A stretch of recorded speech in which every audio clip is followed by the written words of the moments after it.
Georgia, Andy.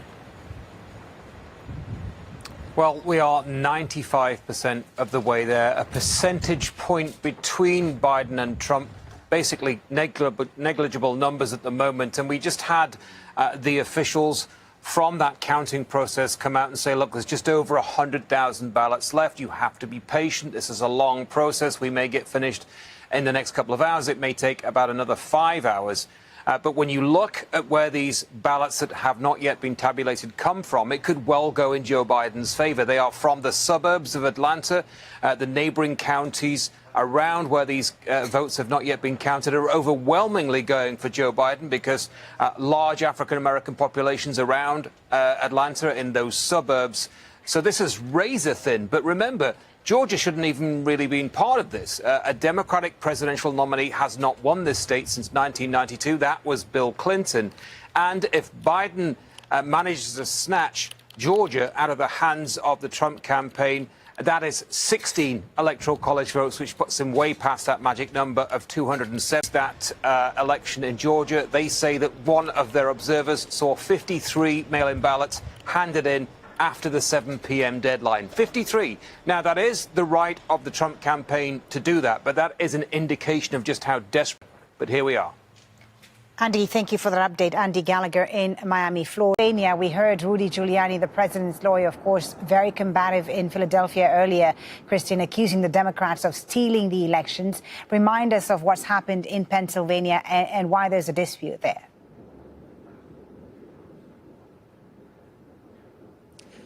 Well, as the vote count continues, President Trump's lead is shrinking, and obviously that's a concern for the president. With about 86% of the vote in, he is only ahead by about 240,000 votes. I shouldn't say only, it's still a lot of votes, but with some 700,000 votes still outstanding, it is possible that Joe Biden could still win action. The vote will continue around the clock in the convention center behind me. And protesters have already taken to the streets here in Philadelphia demanding that every vote be counted.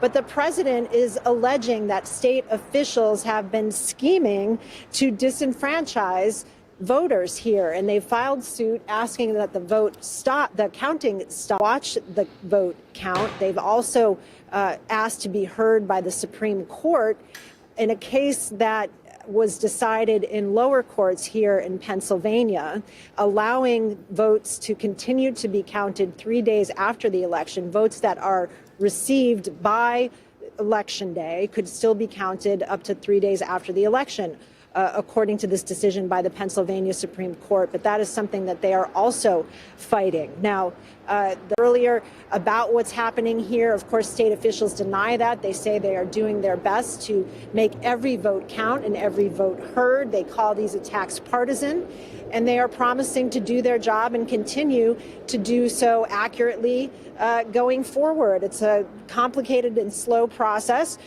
But in the county and the officials here are saying it could still take a couple more days before they have the full results.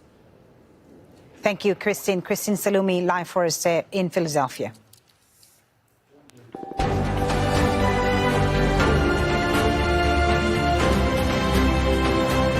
Surrounding the U.S. presidential election, Democratic nominee Joe Biden is for electoral college votes, just 6 shy of the 270 required. But the Trump campaign has filed lawsuits to stop vote counting in Michigan, Georgia, and Pennsylvania, while calling for a recount in Wisconsin. And it's also looking days after the election. The count of absentee ballots continues in battlegrounds. Joe Biden has a narrow lead.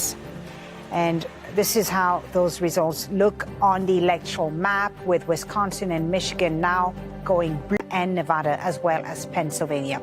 Joe Biden just 6 electoral college votes away from victory. Let's speak to Michael Fontroy once again. He's Associate Professor of Political Science at Howard University, joining us via Skype from Washington. Professor, let's talk about the fact that this is a very close race, of course. Joe Biden, however, getting closer to 270. He's almost there, but Trump is not conceding, wanting to take this all the way to the Supreme Court. Well, the answer to that depends on the nature of whatever